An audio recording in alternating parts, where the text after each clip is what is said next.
All right, now, getting closer to the real world all the time. They're labeling an air mass here. Here's your continental polar air mass, moved south out of Canada, all right? Here is maritime, all this is maritime tropical air. Okay? Remember, key point here, different air masses don't mix. You know, it's like oil and water. Okay, they don't mix. You'll see a boundary there. Here is your boundary. Now you can see there's different colors and shapes, but it's still a boundary. This is the same. All this is showing you is the boundary between two different air masses. Now, we have different types of boundaries. We call these things fronts. We have different kinds. And the only reason they're different is because in this case here, this is telling you that the cold CP air is advancing into the warmer maritime tropical air. We call that a cold front, okay? Cold air is advancing into the warm air. These little points here will tell you the direction the front is moving. So if you just drew a straight line off of any of these points, it's going to tell you the direction the front's moving, okay? Now, if we look over here, what this is telling us here is that this warm maritime tropical air is moving into this colder maritime polar air. So the warm air is advancing. When the warm air is advancing, we call this a warm front, okay? Over here, what we see here is this sort of alternating warm, cold. This is called a stationary front, and it simply means that the cold air is neither advancing into the warm air, nor is this warmer air advancing into the cold air. It's staying put. Okay? Now, it's not to say this can't get moving in a few hours, and they almost always do, although sometimes they can stay stationary for a longer time than that. This is a real specialty kind of front we'll talk about. These are called occluded fronts.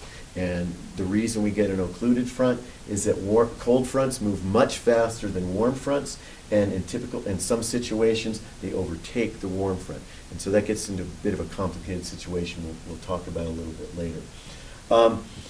These symbols mean something on what we call a surface analysis map. And let me show you something here. Okay, here's your latest map, real map, not the theoretical one I was just showing you. Okay, this is what we call a surface analysis, okay? And we'll talk about the time on it later. But this is showing you what's happening right now. Now here is Phoenix, Arizona. You can see that we have sort of a complicated system here. We have the center of a low here with a warm front. We have a warm front here, so that's simply telling you got warm air advancing into the colder air here, different air mass here than here. You've got a cold front, you can see it here, stretching down into Colorado, and then it kind of disappears, all right? So I like this surface analysis because it shows you surface analysis, surface features, surface weather. This is, for example, here in Phoenix, that's the air temperature, the dew point, barometric pressure, and where the wind direction, sky cover, all that sort of thing. So you can get a lot of information on these maps. The colors you see here are falling precipitation. Okay, so we can see yet another large storm heading east. And here's a very interesting one. I was looking at this one this morning. They think a storm's going to develop out of this precip and could go right up the coast, and it could be another big snowstorm in the east yet again. They've had a very cold winter out there. Okay, so anyway, we'll be dealing with these more, so I introduce this to you here. This is your current surface analysis for right now across the United States. Now, let's take a closer look at these different types of fronts. Okay, remember, fronts, just boundaries between air. Cold air here, warm air here. It's a cold front, though. That means the cold air is advancing into the warm air. And just to give you an idea, you can see the warmer air. These top numbers you see, these are called station models. The top number in the upper left is the current air temperature. So we got 53, 51, 50. Look back into the cold air, 42, 39, 31. So you can see there's definitely a temperature contrast across the front here. Okay, remember, they don't mix. All right. One of the things I just want to point out here is that some interesting weather happens at cold fronts. So think about this. You got this cold, dense air moving down here. Warmer air is lighter. They don't mix. So cold air coming down, it hits this warm air. What happens?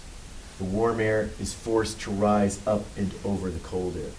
And anytime we get air to rise, or what we call lift, we cool it, we condense it, and precipitation falls. This green band is showing you falling precipitation. So fronts are a place of very active weather in terms of precip, usually. Okay? So that's all I really want to say about that one for now. Here would be a cross-sectional view of what's going on. So here's that same cold front I just showed you from a cross-sectional view.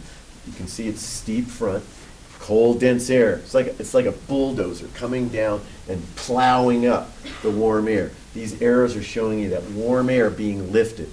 You lift it, you cool it, you condense it, precip. So you tend to get a lot of clouds. You can get violent weather across these cold fronts. As a matter of fact, this is the type of situation in the Midwestern part of the states where tornadoes will develop. Tornadoes always and only develop out of cumulonimbus clouds, which are thunderstorms. Okay? So again, cold fronts cause warm air to rise, cool, condense, and we get clouds and precipitation. Okay, a warm front, remember what that is. Down the south here, we have warm air advancing into the cold air. Warm air has a hard time doing that. Warm air has a hard time displacing cold air, because here's what happens. Okay, warm air on the surface, it hits the cold air, but remember, warm air is lighter, so it can't just push the cold air away. What happens is the warm air comes up, and it's forced to lift and rise up over it. So you get all this warm air coming up, and we call this overrunning the cold air. Warm air aloft, colder air down at the surface. But we got lift again. Look at this. Come up here, we get lift. So we're going to get precipitation. You tend to get a very wide area of precipitation on that side of a warm front. Again, look at temperatures and that sort of thing.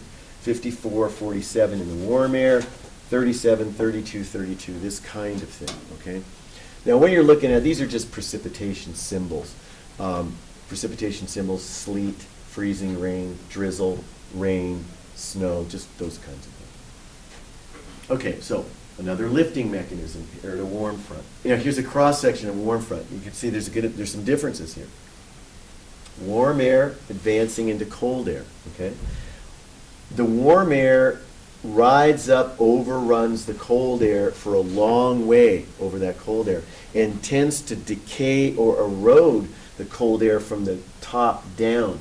So the surface front itself doesn't move very fast. It takes a long time for warm air to displace the cold air. So the surface warm front doesn't move along the ground as fast as a cold front does. Okay, finally we have, well, we didn't do a stationary front, but they could be a cold or warm front, it's just not moving. Okay, this is what we call an occluded front. So you're looking down at the surface map. Cold front, warm front. What happens, remember, cold fronts move faster than warm fronts. So the cold front catches up to the warm front. Let me show you what happens. I'm going to show you a cross-section across A, B, and C. So let's move to A and B first. Okay, here's A. So cold front moves faster. Look at this, it's catching up. So we've got warm sector here, a cold sector here, but this is the coldest. So we have three different air masses going on. Very cold, coming into warm. Look at this. Cold front caught up with the warm front. Now what's going to happen is this cold front, it's going to displace this air. This is the coldest, so these two layers of air are going to get forced up as the cold air comes through. That's the last slide. Oops, sorry. That's this slide right here. Look what happened. This is the coldest air, so it's moving through and displacing this air. It's cold, but it's not as cold as this, so it's lighter. It's going to move up. And now look at the warm air. The warm air's been completely lifted off the ground in this area up here in C. Warm air aloft. Okay, this creates very, very difficult weather conditions for flying and that kind of thing. Occluded fronts are something you want to avoid if you can.